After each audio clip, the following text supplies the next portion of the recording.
Monty Brown continued his feud with Sabu into NWA-TNA pay-per-view number 90, in which he faced Sabu in an Extreme Rules Falls Count Anywhere match. Yeah, I've really been enjoying the Monty Sabu Abyss mid-card stuff. I think it's added a lot of depth to the mid-card, and I think that comes from them all kind of feeling like actual players. And like, Sabu rules, he's Sabu. And I think Monty has grown a ton in the year and a half he's been gone. Yes. He's like really good. And we were talking about on the watch along about how Abyss feels like Abyss now too. So they're all kind of coming into their own. This is the show, Liam. Leather Pants Abyss. Yes. It's truly Abyss now that we are at Leather Pants Abyss as opposed to Denim Abyss. Have ascended to the next level. He still has denim top, so he's not like black top Leather Pants Abyss yet, but he's denim top Leather Pants Abyss, which might be the best Abyss. I don't know. My mind is open to all Abyss candidates. So Abyss earlier in the show, as we mentioned, destroyed Frankie Kazarian, and Frankie shake my hand, he got black hole slammed. Then Sanjay stood up, and Sanjay, you big dork, yeah. He went to offer to shake Abyss's hand, which Abyss... No. Abyss offered the handshake. Oh, was it Abyss that offered it? Yes, Abyss offered the handshake. Sanjay had the dukes up ready to fight, and begrudgingly he shook Abyss's hand. I thought it was the other way around. I took it down. I must have taken it down wrong in the notes. So yes. Yeah, they shook hands, and then Abyss actually let go too. So it actually seemed like it worked. But then Sanjay turned around, and I literally cackled when Abyss just shoved him into the ropes, face first, and then Sanjay rebounded into a shock treatment, and I cackled. It felt like something you would be able to do in the TNA Impact video game with all the transitions. It ruled. He killed him, and then Goldilocks came out and calmed him down and beckoned him away.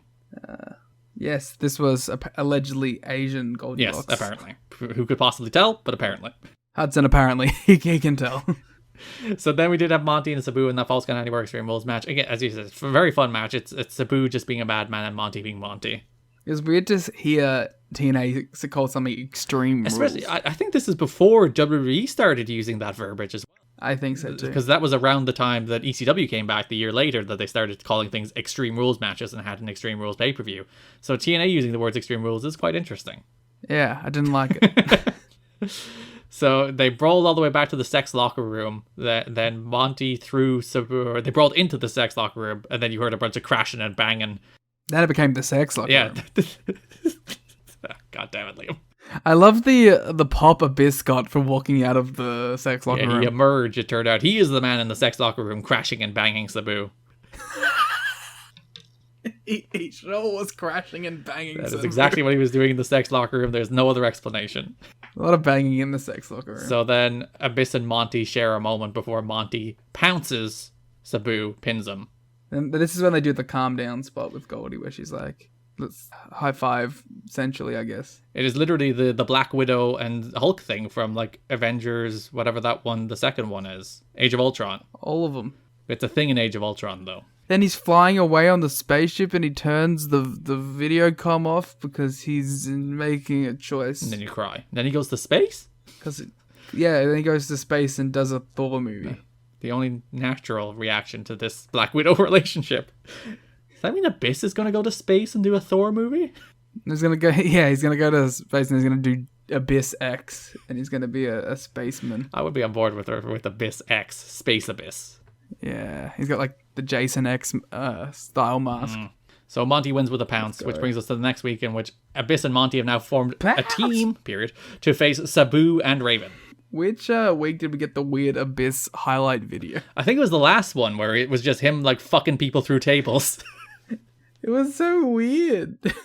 And there was just a black hole being juxtaposed over the top of the footage. Yeah. That's again video editing wonder that is Jeremy Borash putting together these masterpieces. But yes, there was I like this handicap match actually. I thought it was cool. So Raven didn't show up because he's in fact not Sabu's friend. So Abyss and Monty beat the shit out of Sabu 2-on-1. And then Raven, actually a good piece of booking here where Raven then did the attack on Chris Harris right after. So it's like, he was there, he just didn't help Sabu. Yeah, and in fact, because they won 2-on-1, Abyss, Monty hit the pounce, Abyss hit the shock treatment, and Sabu was just laid out in the ring. So then they cut to Raven attacking Harris, they brawl, and then James Storm makes the save, and Raven runs through the ring, steps over the beaten carcass of Sabu to the other side and leaves. He like trips on him and gets mad that he tripped on him. That Sabu has the indecency to even be there beaten up. Yeah. Disgusting behavior. I will say that Raven, they played his theme at the start of this match, and they played the start of the old theme and then cut to the new theme, and I couldn't have been more upset.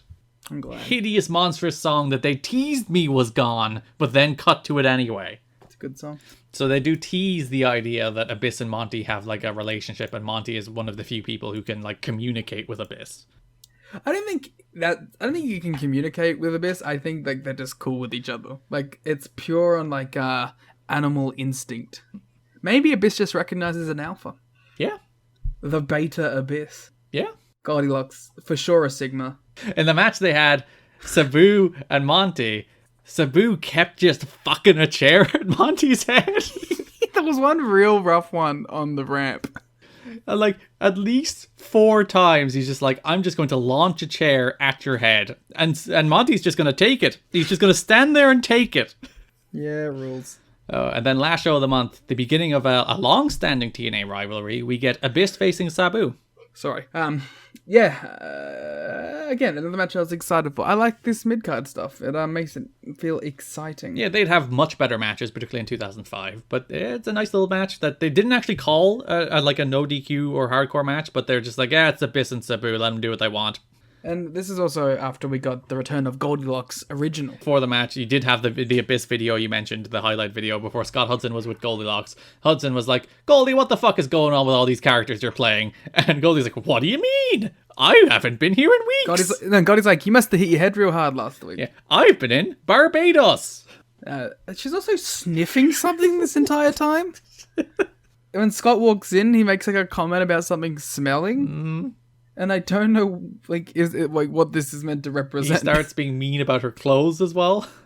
He's like, what do you mean? I just bought this. Yeah, I just bought this dress. And Hudson's like, no, your costumes. And then Scott's like, I must have caught you before makeup. And she is very offended by that line.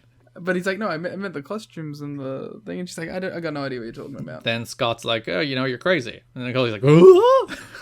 And Goldie's like, I'm not crazy. Listen, I was just talking with Abyss and we're having a nice conversation. Scott's like, wait a minute, what? Yeah, so Abyss is ready for his match against Sabu. I actually thought that ended with a good line where Goldie was like, well, maybe he just doesn't have anything to say to you. And I was like, oh, that's actually kind of a good line. He's just not Scott's friend. Scott's too busy using him for scoops instead of just trying to have a conversation with him like a person. It'd be so funny if Abyss was like the scoop master. All of the quotes we see in PW Torch are from Abyss. That'd be so great. There's actually a story about Johnny Fairplay this month that he was burying Dutch Mantel to Abyss, but it turns out like Abyss and Dutch are tight from Puerto Rico, so Abyss is like, dude, I'm the wrong guy to bury Dutch too. Sabu put Abyss through a table with a leg drop, but then Goldie came out and insisted on Abyss getting back in the ring, continue to fight, but then she also stopped the referee from counting. Mm-hmm. Abyss then threw Andrew Thomas into the corner, but also threw him into a chair in the corner. It looked like it sucked. I don't know if that was intentional or not. He kind of like hit the corner of the chair with his arm. Didn't look pleasant. No. So I didn't write down the finish of this match. I said Sabu wins. Oh, it was a DQ, wasn't it? Because Andrew Thomas called for a DQ after that. Yeah, so it was by DQ. Andrew Thomas called for a DQ, even though he allowed the chair and the table to fly. Referee's discretion. He didn't. Yeah, he allowed the chair and the table to fly, not for him to be flown into. So if you make me fly, DQ. Which I think is fair enough, personally. So Abyss started choking Sabu with a chain before the asylum exploded, Liam, as none other than Eric Watts made his return. I mean, we were all... He also took a swing at Goldie. Understandable. I mean, after last week, listen, I don't know who's on the right side of this anymore. She is the Joker. She's racist Joker. She's the Joker, but racist. I'm just imagining, like... Like from the Joker and Walking Wild's Joker is on the show with with Murray, and he's just like, well, listen, Murray, and then he's talking about eugenics or some shit, and that's why they have to cut it instead of the shooting him bit. They're like, cut it, get it off TV before the Joker says a slur. Yeah, that's Goldie. That's who she is. I'm just imagining the whole of the Joker movie, but with just Goldilocks being racist. Just like Goldilocks. Those people on the train were awful, mate. Playing a different character in every scene. Playing every character in every scene. She's talking to herself. And Abyss is just there, standing, looming. Who was Abyss in that movie? I don't remember the Joker movie well enough to remember characters. Abyss is the love interest that she makes up in her head in the Completely movie. imaginary. Yeah. Spawned from the depths of hell. By hell, I mean Goldilocks' mind. Wow. So yes, Watts makes the save. It's the first time we've seen him since February when Goldie did that like striptease thing. Yeah, bringing the stars back for TV. Of course. So Watts runs off Abyss.